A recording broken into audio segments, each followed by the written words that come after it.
See kast siin on 6 tonni kaaluv ülitäpne tööstusrobot ja kui võiks arvata, et ta teeb kogu töö ise ära, siis päris nii see veel ei ole. Inimest on ikkagi vaja, kes programmeeriks ja siis seesama masin lõikab välja detaili vastavalt kas siis auto, lennuki või kosmosetööstuse jaoks. Ja tõesti, ta siin askeldab omasoodu, me võime arvata, et inimese käsi siin mängus ei ole. Tegelikult oleneb tulemus sellest, kui täpselt inimene suudab seda masinat programmeerida ja kui hästi ta tunneb metalli omadusi. Lisaks maksab see CNC robot 220 000 eurot ja on kasutuses ka Elon Muski kosmosetööstuses. Täna võtsid tehnoloogia kolledžite õppurid omavahel mõõtu, et välja selgitada Eesti parim CNC meister.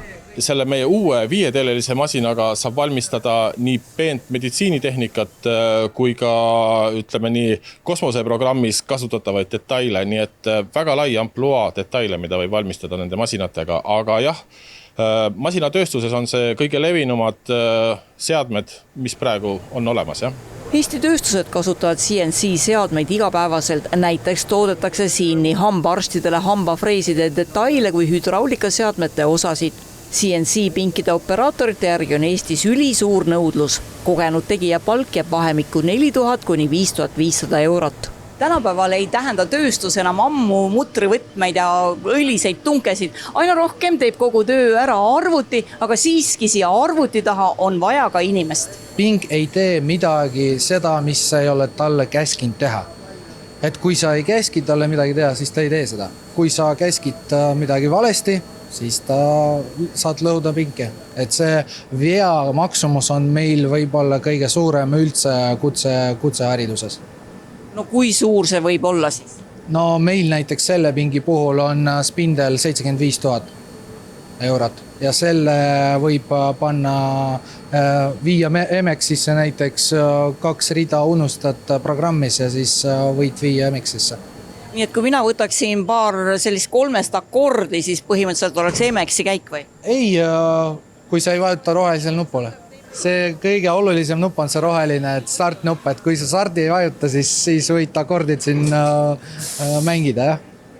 No, aga ma nüüd natuke provotseerin, kas ma võin täna sellele rohelisele nupule vajutada? Meil on suur au, et me saame teil pakkuda seda võimalust, jah. No aga mis ma saan sealt nüüd kuldmedali või siis, et olete võitnud 100 000 eurot või mis sealt tuleb nüüd?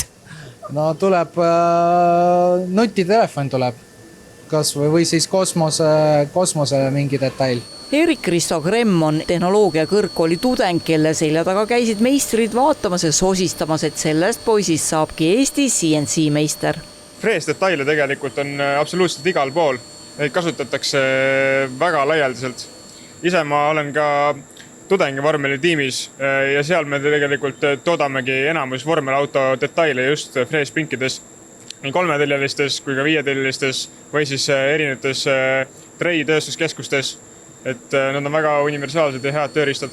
No kas see detail võiks minna kuskile Vormelisse või Bentleysse või ma ei tea, muid marke ei tea? Mina isiklikult ütlen, et see võib olla natuke raske selle asja jaoks, aga et seal on massi optimeerimine väga tähtis, kuid muidugi igale poole võib sellised detaile toota. No öelge, kui raske see võistlus teie jaoks on, ma vaatan, te teete siin detaili, te ei näegi siit klaasist läbi ju. No ma ei tea selles suhtes, et eks ta on keerukas, ajaraamistik on väga tihe. Ma ütleks, et eile oli veel väga tihe, siis ei läinudki väga nagu kõige paremini, et reaalselt pingi taha ei jõudnud. Aga täna loodame, et läheb natuke paremini ja tundub, et asjast võib täitsa asja saada. Kas Erik-Risto ka Eesti meistriks selle keerulise masina programmeerimisel sai, selgub meie saate ajal, kuid seda, et tulevik CNC masinate näol juba kohal on, seda näeb lahtiste silmadega ringi käies igal sammul.